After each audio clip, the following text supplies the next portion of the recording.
반갑습니다. 이상원 교수입니다. 오늘의 주제는 성경에는 왜 버전이 많나요? 입니다.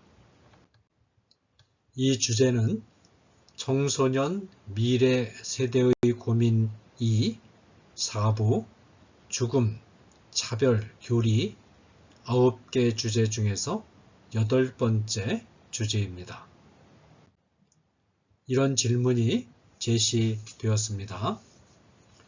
성경을 찾다 보니 개역 개정 성경, 우리말 성경, 쉬운 성경, 표준 새 번역 성경 등 종류가 다양하던데요.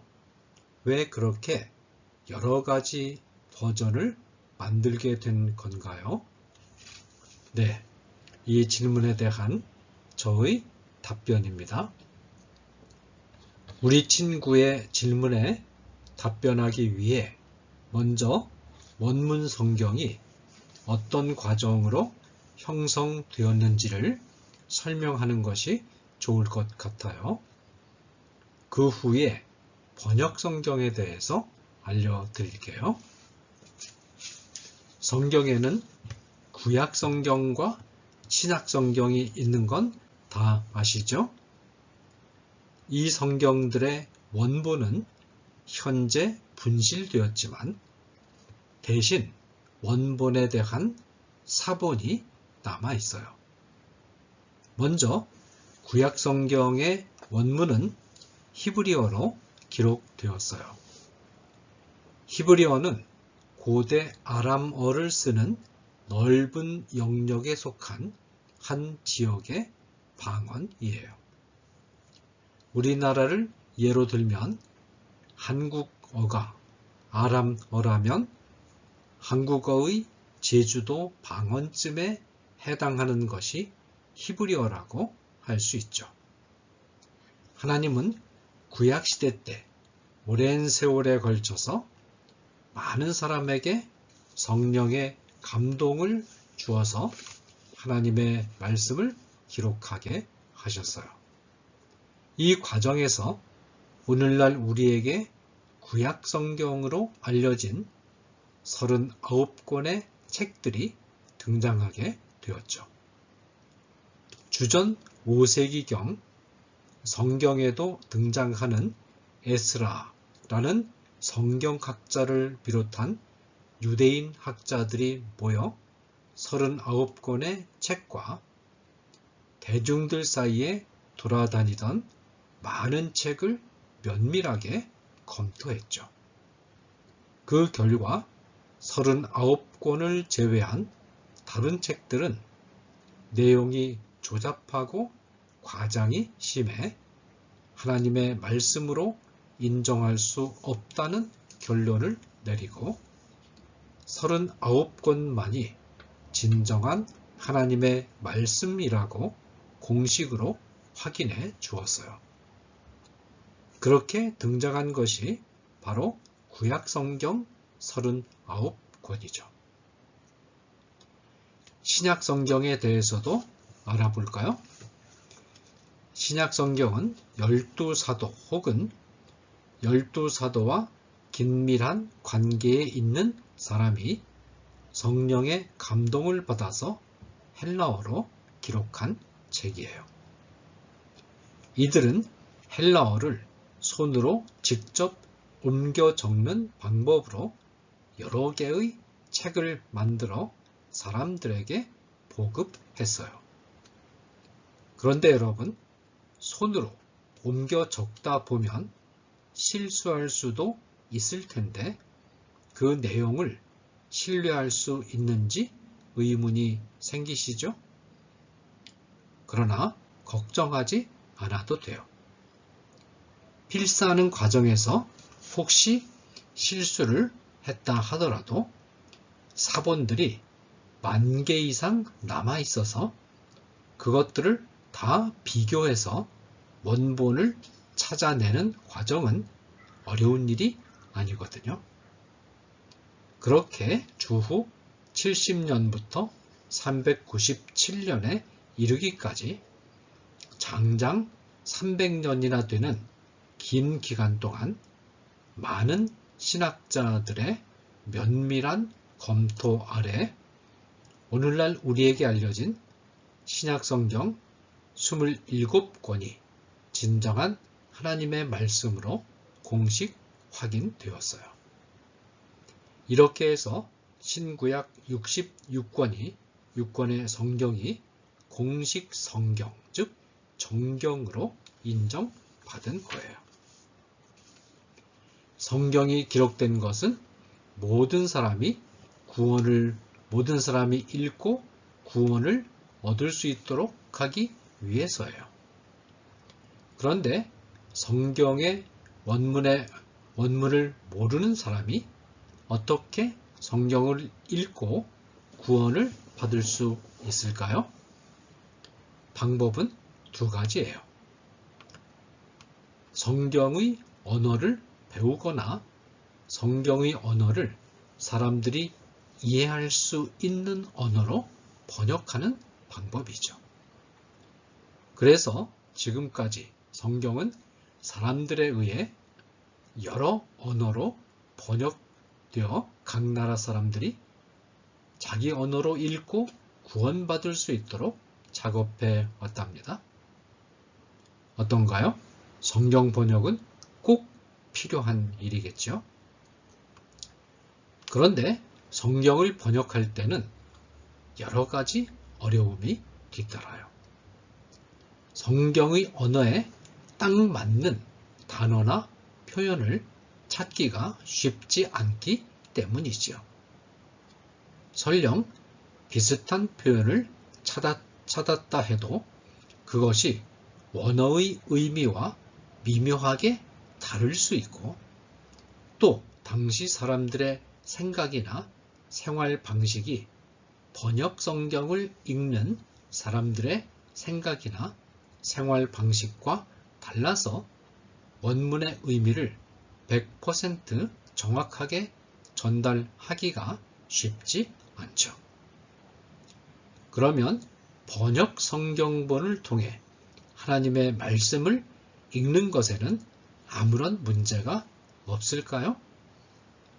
저는 공식적으로 인정받은 번역본일 경우에 이런 문제를 염려하지 않아도 된다고 말하고 싶어요.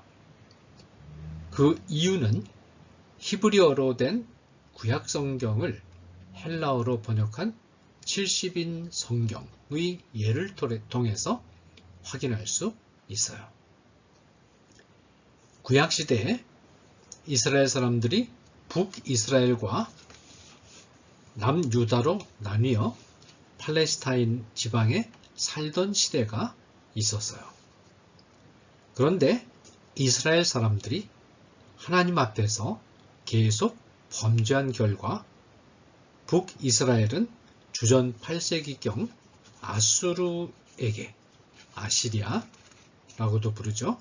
아수르에게 멸망당했고 남쪽 유다는 주전 6세기경 바벨론에게 멸망했죠. 아수르와 바벨론은 이스라엘 백성을 고향 땅인 팔레스타인 땅에 그대로 두면 힘을 모아 반란을 일으킬 거라 우려했기 때문에 그들을 쫓아내 사방으로 흩어지게 했어요. 팔레스타인 지역에서 추방당한 이스라엘 사람들은 더는 히브리어를 사용하지 않게 되었고 결국에는 구약 성경조차 읽을 수 없는 상태가 되었어요. 그래서 히브리어를 잊어버린 이스라엘 사람들이 구약 성경을 읽을 수 있도록 히브리어로 된 구약 성경을 새롭게 번역할 필요가 있었어요. 이 작업은 헬라 제국이 들어선 이후에 비로소 이루어졌는데 번역은 당시의 국제 공용어인 헬라어로 이루어졌어요. 이 번역본을 70인 역이라고 해요. 놀라운 건 예수님께서 사람들에게 말씀을 선포하실 때 구약 성경을 인용하곤 하셨는데, 이때 더 권위가 있는 히브리어 성경이 아닌 70인역을 인용하셨다는 사실이에요. 당시의 서민들이 헬라어로 된 성경을 읽는다는 점을 고려해서 일부러 번역 성경인 70인역을 사용하신 것이죠. 70인역에 대한 예수님의 이런 태도는 번역 성경을 통해서 하나님의 말씀을 읽고 신앙생활을 하는 것에 아무런 문제가 없다는 것을 보여주신 것이라 할 수 있어요. 이렇게 히브리어와 헬라어로 된 원문 성경은 오늘날 세계 각국의 언어로 번역이 되었고, 특히 기독교가 잘 뿌리 내린 우리나라 같은 경우에는 한글로 여러 버전의 번역본이 등장했어요. 여러 종류의 번역본이 있는 것을 나쁘게 볼 필요가 없어요.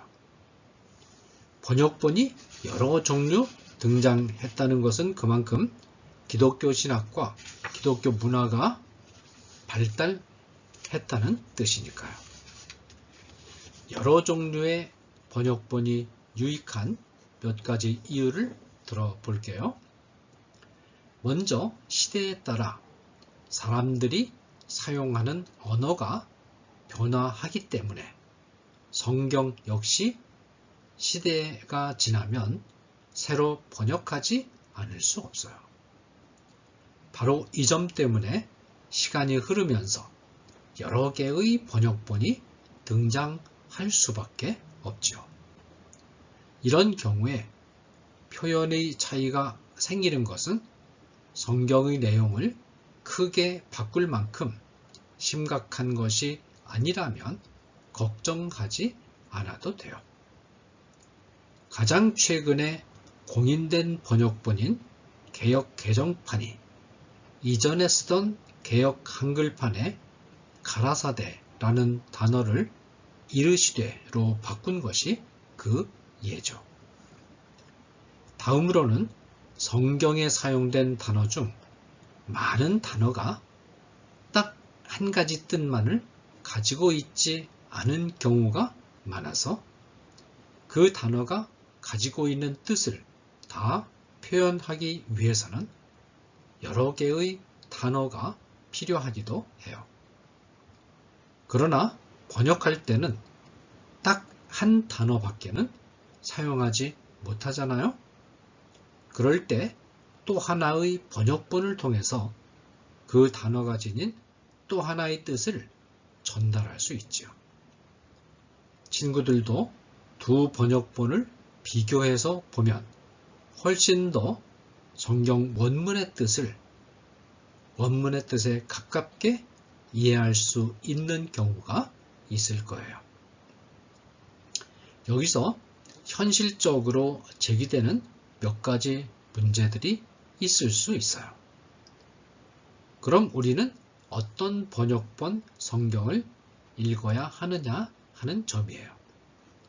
이 질문에 대해 저는 현재 한국교회 대부분이 공식으로 사용하는 개역 개정판 성경이나 이전 번역본인 개역 한글판 성경을 사용하는 게 가장 무난하다고 말하고 싶어요. 물론 교회에 따라서 이해하기 쉬운 다른 번역본을 사용하기도 하고 말씀 이해를 위해서 쉽게 풀어 쓴 성경을 읽을 수도 있어요. 친구들에게 개역 개정판 성경이 어렵게 느껴지나요? 저는 청년 시절에 한문이 잔뜩 들어가 있는 관주 성경이라는 것을 읽었는데 아예 한자 사전, 자전이죠. 한자 사전을 옆에 두고 뜻을 일일이 찾아가면서 읽던 기억이 있어요. 우리 친구들도 생명이 되는 하나님의 말씀을 읽는데 이 정도의 수고는 할 수 있지 않겠어요? 물론 개역 개정판을 포함한 어떤 번역본도 완벽하다고는 할 수 없어요. 하지만 문제가 되는 부분은 학자들이 고민할 부분이고, 그런 이유로 우리가 성경에서 하나님의 뜻을 깨닫는데 걸림돌이 되는 일은 없을 거예요.